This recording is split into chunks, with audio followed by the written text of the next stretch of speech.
of the vlog, and I took a nap and woke up late, so I'm kind of out of it. But I do have my list, so I'm just gonna start right away. Number 1.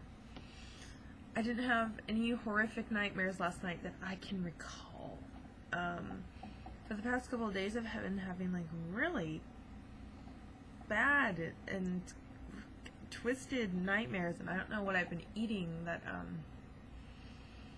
is making this happen, but yeah, it'll keep me up, and then I don't want to fall asleep, and then I end up falling asleep from exhaustion from not sleeping, and then I have to wake up and get to class, and it's just been bleh.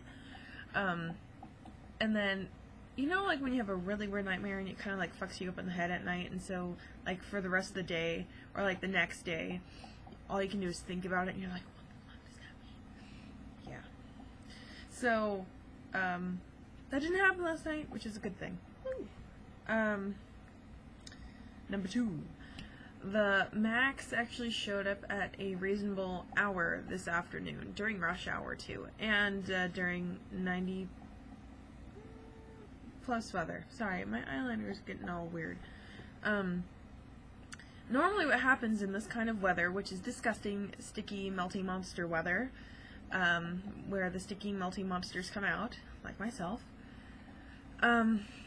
is that, yeah, when it's 90+ degrees, they will slow down the run of the Max, because they never explain why. I'm gonna guess it's because of the friction on the wires and it heating up too much, so they run slowly. Well, this afternoon, when it was really, really hot and muggy, they came pretty quickly, and so I was like, yes, I don't have to wait out here and get on a train with a bunch of other people who've been waiting for like an hour for a train. So there weren't a lot of people on my ride. Woo. Number 3, health food haul. I'm broke, as a lot of people know. I am poor, and so oh, lovely father of mine went out and got my food list taken care of, and that's good because I was running low on things to kind of create. Yeah, it was just a really big list, so I'm happy that I actually have food to work with for the rest of this week, and I'm sure longer. Yeah, mandarin oranges, pears, bananas, chicken, ground turkey, veggie burgers, broccoli, almond milk. The list goes on and on and on. I'm so out of it right now. I don't know what else I forgot what else he grabbed. But other health food stuff, and that's good. Okay, number 4. And I'm sure other people can relate to this, but you know when you get a really funny text, and there's just something about it that just like makes the rest of your day awesome, because you keep thinking about it and you just laugh, and you just feel good. That happened this morning.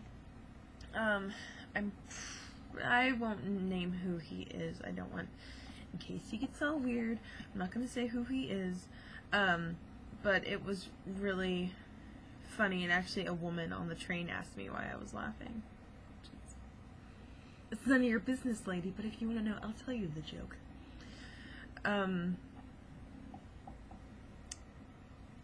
Yeah, he kind of asked me to keep in touch with some people, and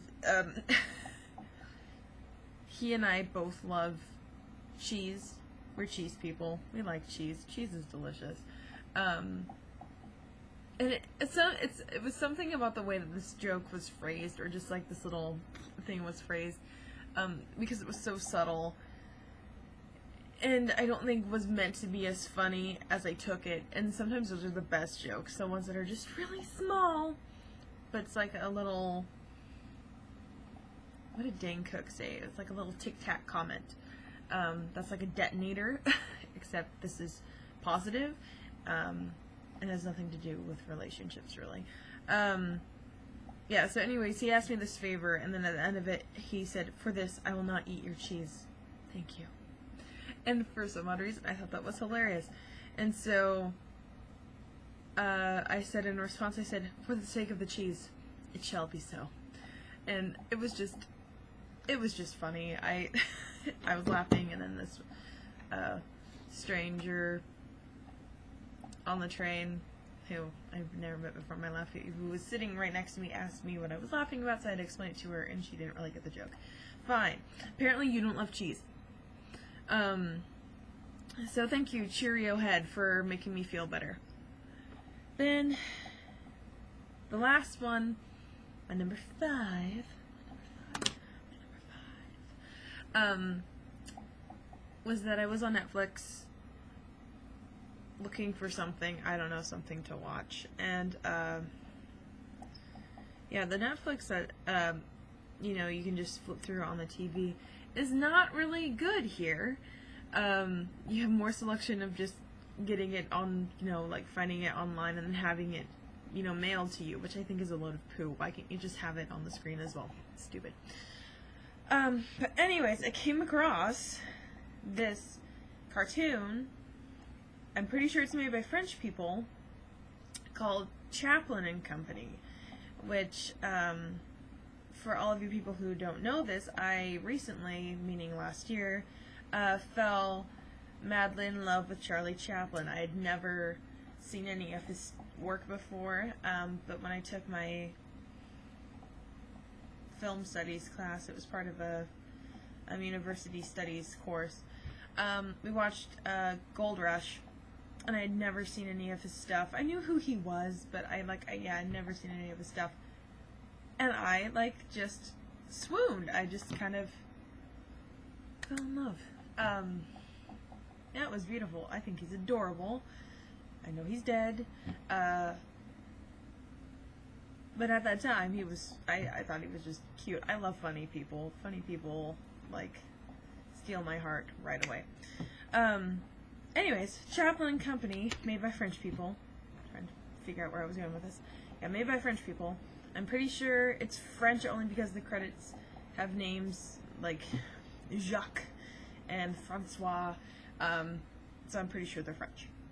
But the cartoon itself is silent, which is so funny. It's not like Pink Panther's silent, because they have music in the background and stuff, and it's not that same kind of animation. It's more like, I don't know how to describe different kinds of animation, but it was more like Bob the Builder animation, but not like Bob the Builder, thank God.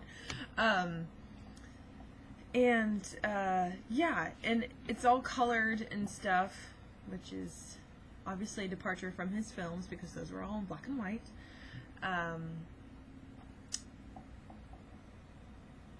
Where was I going? Oh, anyways, it's just cute, because it's all, basically his stuff. And what was really funny is that the way that they animated Charlie, he's still the tramp character, he still lives in a shack, except it's, kind of more modern day, because they have, garbage cans that open when you clap your hands and stuff, but he's still in character, so it's just a kind of weird time shift. He still has his cane and his hat and his mustache and his shoes and, his funny walk. It's more bent up, his walk. Yeah. Where was I going with this? But I did enjoy, though, and a lot of people don't know this until you look it up, but that Charlie Chaplin actually had really dark blue eyes, sharp blue eyes. But you obviously can't see that in his films because they're black and white. So what was really cool is that in this show, they gave him blue eyes, and I was like, thank you for being true to him. Thank you. But it was just cool because they made the animated character, use his facial expressions and, moves that he would have done, or he did do in his actual films.